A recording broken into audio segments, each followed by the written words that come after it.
In 2012, I was at work and I fell and fractured 3 ribs. When I went back to work, I lost my job because I wasn't able to fulfill the duties that were required.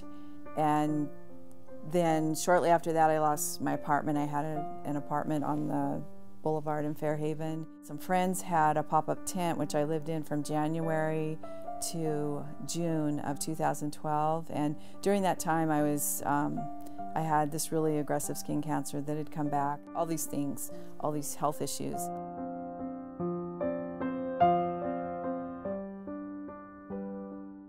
Lived in Spokane for about 20 years and moved over to this side of the state in 2006.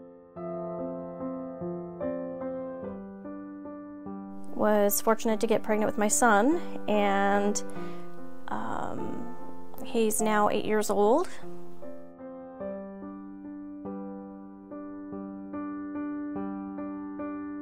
He was able to clearly identify the fact that he felt a lot safer here. He felt that someone couldn't just up and take him and disappear with him.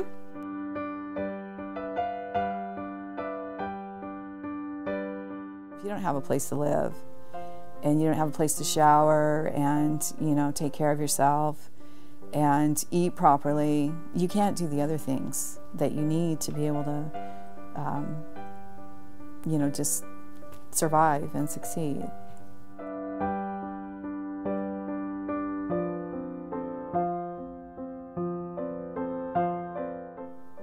Like when we first came in, and other residents would notice too, he would get, especially when it was around the time that he would be interacting with his dad, he would get very behavioral. He would be flinging his body around. If he could grab it, he was throwing it. The way he writes and the way he draws definitely changed from the time we came here to towards the end. He started out with only socializing and wanting to associate with the adults and wanted nothing to do with the kids here. And then as time progressed, he started associating more and wanting to be friends more with the kids and wanting them to play with and do things together and doing the crafts together.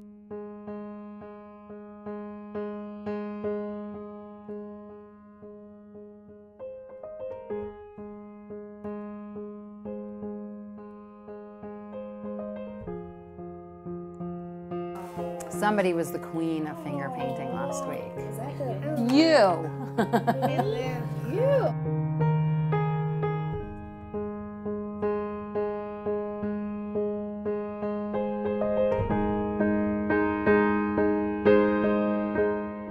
They make you do things you don't want to do. You don't want to have to go to a job lab. You don't want to have to go to an interviewing class. Which eventually you realize that they're the resources that are available that allow you to succeed.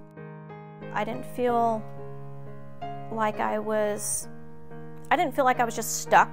I didn't feel like I was just trapped. I felt like I still had all of these opportunities available to me. I had a lot more available to me than I ever thought possible. And I always get really emotional because it's really hard to accept being given something and feeling like you deserve it. And,